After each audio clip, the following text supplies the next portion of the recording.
नमस्कार साथियों, हमारे YouTube चैनल में आपका स्वागत है। मैं आज आपको क्लास 9th का मोशन चैप्टर के तीनों इक्वेशन ऑफ मोशन के बारे में बताने जा रहा हूं। कृपया इसको ध्यान से देखिए तथा ये बहुत ही आसान से इक्वेशन है, उसका मैं आपको प्रूफ बताने जा रहा हूं। बहुत ही आराम से उसको आप प्रूफ कर सकते हैं और क्लास 9th की मोशन चैप्टर के किसी भी क्वेश्चन को आप आसानी से सॉल्व कर सकते हैं। जैसे कोई एक बॉडी है, उसका इनिशियल वेलोसिटी अगर u है, final velocity v in time t and uniform acceleration a है, तो हम लोग और डिस्टेंस ट्रेवल यदि s है तो हम लोग तीन ठो इक्वेशन को कैसे प्रूफ करते हैं, इसको हम लोग आज पढ़ते हैं, उसका प्रूफ जानते हैं कैसे इसका प्रूफ होता है। जैसे देखिए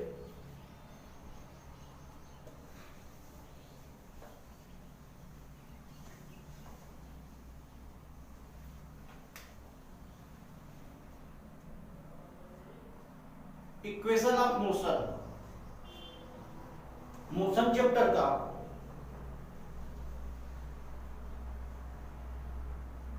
चैप्टर है motion.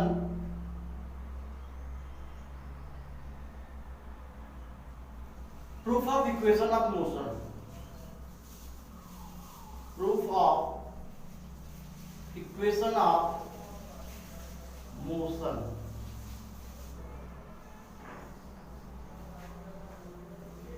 Let u is initial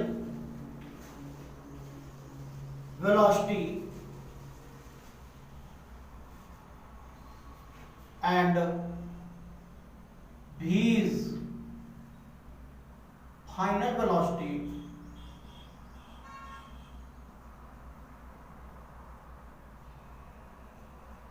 in time t with uniform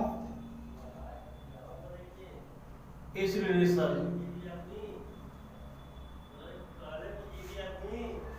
a. Then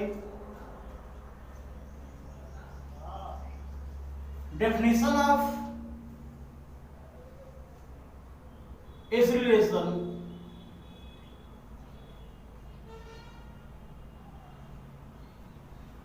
हम लोग एक्सीलरेशन का डेफिनेशन जानते हैं। The rate of change of velocity is called acceleration. मतलब एक सेकेंड में वेलोसिटी में कितना चेंजिंग होता है उसी को हम लोग एक्सीलरेशन कहते हैं। जैसे और एक्सीलरेशन इक्वल टू होता है a equal to v minus u upon t. So a equal to v minus u, यहां हम लोग लिख सकते हैं कि acceleration equal to final velocity minus initial velocity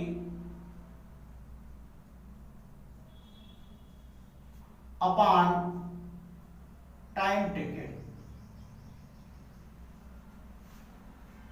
acceleration equal to होता है अर्थात a इक्वल टू हम लोग फाइनल वेलोसिटी को v कर लेते हैं, इनिशियल वेलोसिटी की u अपॉन हो जाता है t। जब a में हम t का क्रॉस मल्टीप्लाई करते हैं तो at इक्वल टू हो जाता है v माइनस u, एंड जब हम u को इस तरफ करते हैं तो ये हो जाता है u plus at equal to v, और इसे लिख सकते हैं v equal to u plus at। This is the first equation of motion. यह है this is the first equation of motion. Proof हो गया। ठीक इसी प्रकार हम लोग प्रूफ करते हैं फर्स्ट इक्वेशन को। क्या है? Proof of equation of motion. हम लोग इक्वेशन ऑफ मोशन को प्रूफ करते हैं। फर्स्ट इक्वेशन पहले हम लोग कर ले। फर्स्ट इक्वेशन क्या होता है, v equal to u plus at, where v equal to initial velocity, u equal to final velocity, a acceleration at time t। हमने क्या किया इसको कि let u is initial velocity, मतलब ये u जो है किसी भी बॉडी का इनिशियल वेलोसिटी है, मतलब प्रारंभिक, उसे हम लोग वेग कहते हैं। और v is the final velocity, v जो होता है वो अंतिम वेग होता है। इन time t with uniform acceleration a of a body कर ले, ऑफ ए बॉडी, किसी भी बॉडी का अगर u initial velocity v final velocity इन टाइम t में और यूनिफॉर्म एक्सीलरेशन a है, तो हम लोग बाय डेफिनेशन ऑफ एक्सीलरेशन, तो उसके हम लोग डेफिनेशन से एक्सीलरेशन क्या लिख सकते हैं, हम लोग जानते हैं कि a इक्वल टू होता है final velocity upon initial, final velocity minus initial velocity upon time taken. So a equal to final velocity क्या होता है, v होता है, इनिशियल वेलोसिटी u होता है, तो a equal to v minus u upon t कर लिए। जब हमने क्रॉस मल्टीप्लिकेशन करा, t इधर डिवाइड में इधर जाएगा तो मल्टीप्लाई होगा, तो at हो गया equal to v minus u इधर बचा। अब हम लोग क्या करते हैं, u को इस तरफ भेज देते हैं, तो u जब आता है तो इधर माइनस इधर प्लस हो जाता है, तो u plus at equal to हो जाता है, ये बच जाता है v, जिसको हम लोग इधर लिख लेते हैं, इसको ऐसे भी लिख सकते हैं v equal to u plus at। This is the first equation of motion. ठीक इसी प्रकार हम लोग फर्स्ट इक्वेशन को हमने इस प्रकार से डिराइव कर लिया। अब हम लोग डिराइव देखते हैं कि सेकेंड इक्वेशन को डिराइव कैसे करते हैं, चलते हैं देखते हैं आगे कि सेकेंड इक्वेशन का डिराइव क्या होता है।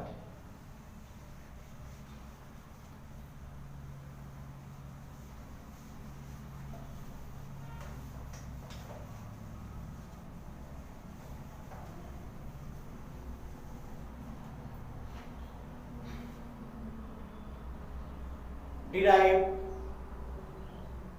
second equation of motion,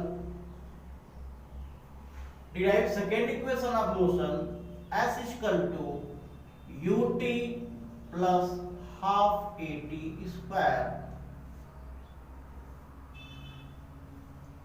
इसका हम लोग डिराइव करने जा रहे हैं। जैसे कैसे डिराइव करते हैं देखिए इसको,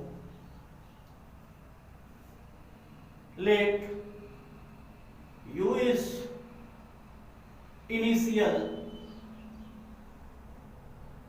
velocity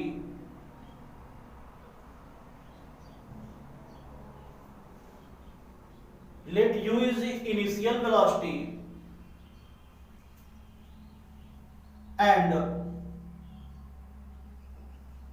distance travel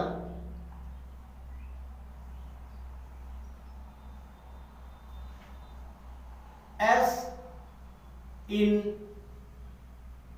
time t with uniform acceleration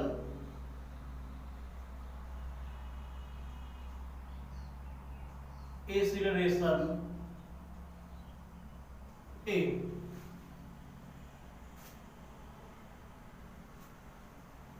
क्या है, let u is the of a body कर रहे हो, ऑफ ए बॉडी, मतलब एक बॉडी की u इनिशियल वेलोसिटी है and distance travel S in time t with uniform velocity acceleration a of a body and final velocity की भी जरूरत होगी, एंड लिख ले final velocity is v and final velocity is v। हम लोग निकाल लेते हैं आगे। सबसे पहले हम लोग एवरेज वेलोसिटी निकालते हैं। एवरेज वेलोसिटी अर्थात औसत वेग क्या होता है, औसत वेग बराबर होता है initial velocity plus final velocity upon t। कैसे औसत वेग निकालते हैं,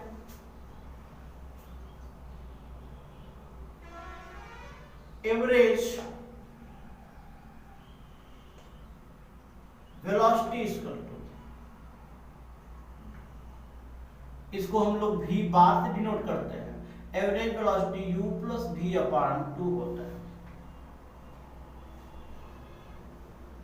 अगर कोई किसी भी बॉडी का u initial velocity, v final velocity है, तो उसका जो एवरेज वेलोसिटी होता है वो u प्लस v अपान 2 होता है।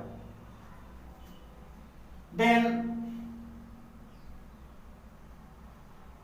Distance travel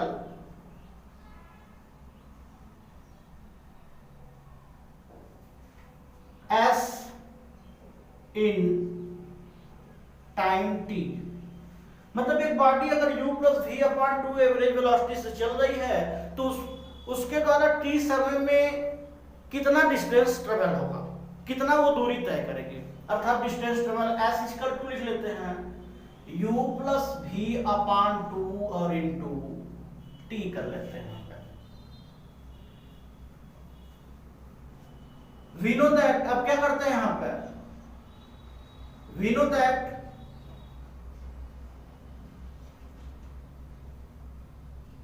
from first equation of motion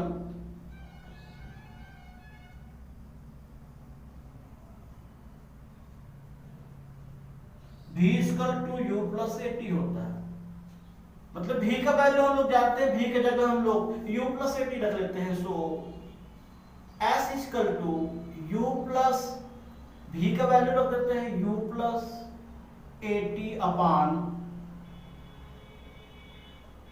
2 into t कर लेते हैं।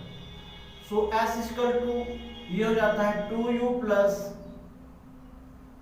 80 अपान 2 इंटू टी। अब हम लोग t का मल्टीप्लाई कर लेते हैं, 2u T plus 80 square upon 2 हो जाएगा।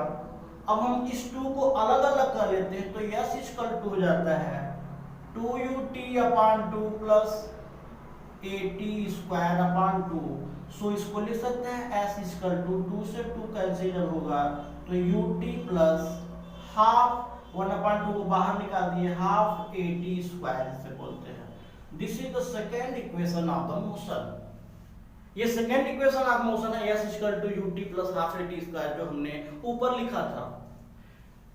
This is the second equation of motion. हम सेकेंड इक्वेशन ऑफ मोशन को इस तरह से प्रूव करते हैं। फिर से एक बार बता देते हैं आपको कि हमने इसको कैसे किया। Derive second equation of motion s equal to ut plus half 80 square.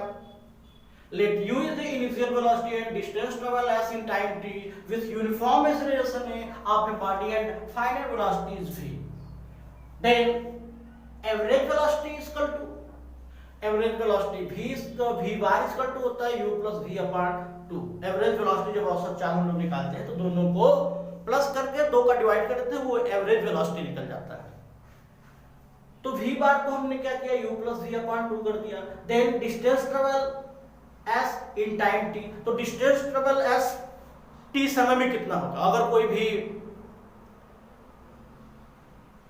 Body 30 metre पर सेकेंड से चल रही है तो 7 सेकेंड में वो कितनी दूर जाएगी, तो क्या करते हैं हम उसका मल्टीप्लाई करते हैं। ठीक उसी प्रकार से एवरेज वेलोसिटी उसका अगर u प्लस v है वो t समय में कितना जाएगी, तो हमने क्या कर दिया s equal to u plus v upon 2 into में t का मल्टीप्लाई कर दिया। अब हम लोग जानते हैं कि we know that from first equation of motion v equal to u plus at। हमने v के जगह u प्लस at को रख दिया, u प्लस at और t है आगे t रख दिया। u और u को जोड़ेंगे 2u आएगा और 80 हो गया, अपान 2 कर लिए t हो गया। t का हमने दोनों मल्टीप्लाई कर दिया, s इक्वल टू इसमें भी मल्टीप्लाई होगा और इसमें भी होगा, 2ut प्लस 80 स्क्वायर हो जाएगा। हमने इस 2 को अपान दोनों के अपान लिख दिया, s इक्वल टू 2ut अपान 2 हो गया प्लस 80 स्क्वायर अपान 2 हो गया, ये 2 से 2 कर गया, s इक्वल टू आ गया, ut बचेगा प्लस इसको हाफ को बाहर निकालिए, 1 अपान 2 को हाफ यहाँ पे बोलते हैं, half half A T square. यही हो गया this is the second equation of the motion. ये सेकेंड इक्वेशन का प्रूफ है। अब हम लोग देखेंगे थर्ड इक्वेशन का प्रूफ क्या होता है। थर्ड इक्वेशन को हम लोग कैसे डिराइव करते हैं।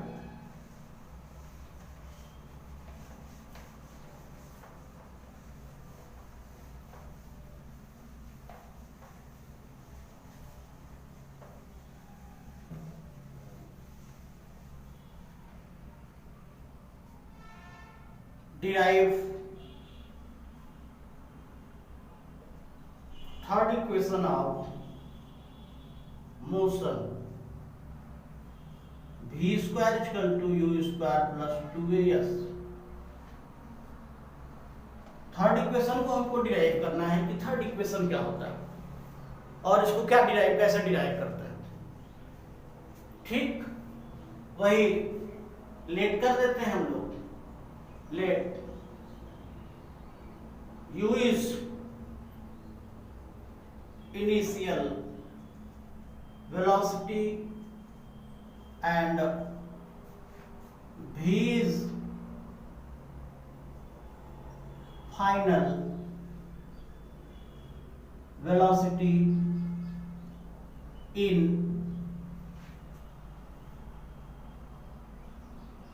time t with uniform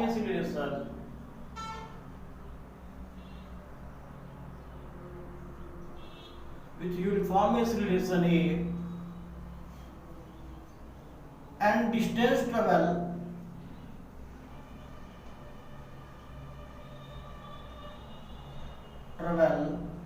s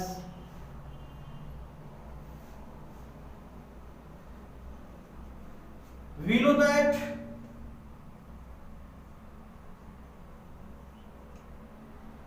from first equation of motion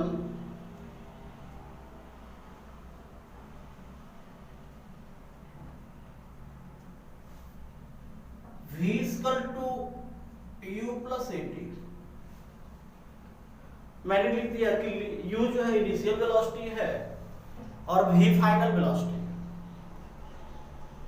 in time t में वो मतलब u जो इनिशियल वेलोसिटी t समय में वो उसका फाइनल वेलोसिटी v हो जाता है और उसका यूनिफॉर्म एक्सेलरेशन ये है उस इतना में वो s डिस्टेंस ट्रेवल करता है। Then the first equation of motion v equal to u plus at होता है। यदि हम इसका स्क्वायर कर देते हैं, लिखते हैं on squaring both side, on squaring both side we get, अगर हम दोनों पक्षों को वर्क कर दे तो क्या होगा इसमें, ये हो जाएगा v square equal to u plus at का होल स्क्वायर हो गया। ये हो गया v square equal to u square a plus b के होल स्क्वायर को होल स्क्वायर पर इसे एक्सप्रेस कर देंगे, अर्थात ये हो जाएगा u square plus a square t square भी आप पहले लिख लेते हैं 2u at plus a square t square, मतलब a प्लस b का होल स्क्वायर होता है a square plus 2ab plus b square. ठीक a स्क्वायर किए फिर 2ab कर लीजिए फिर इसका स्क्वायर कर लीजिए। इसमें हमने क्या किया, v square equal to u square plus,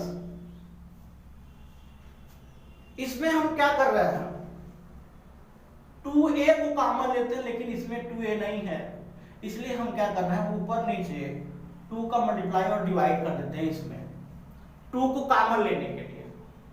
तो इसमें देख रहे हैं कि 2a दोनों में कॉमन हो गया, तो 2a अगर कॉमन ले लेते हैं तो यहाँ बच जाता है ut। अगर 2a कॉमन लेंगे तो ut बचेगा प्लस यहाँ पे 2 को ले लिए है कॉमन तो ये 1/2 और at स्क्वायर बचेगा। साथियों ये जो है इसको हम लोग सेकेंड इक्वेशन में पढ़ चुके हैं, ये s इक्वल टू होता है, क्या हो जाएगा ये तब v square equal to u square plus 2as, because क्योंकि हम लोग जानते हैं कि इधर s बराबर क्या होता है by second equation of motion, by second equation s equal to होता है ut plus half at square. Second equation होता है अर्थात v square equal to u square plus 2as, ये हमारा आ गया थर्ड इक्वेशन। ये हमने थर्ड इक्वेशन को प्रूव कर दिया। This is the third equation of motion. This is the third equation of motion.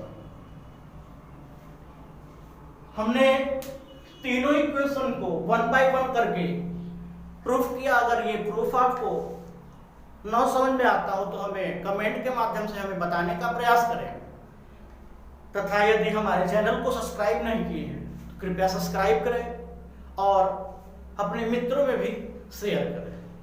ठीक है, धन्यवाद साथियों।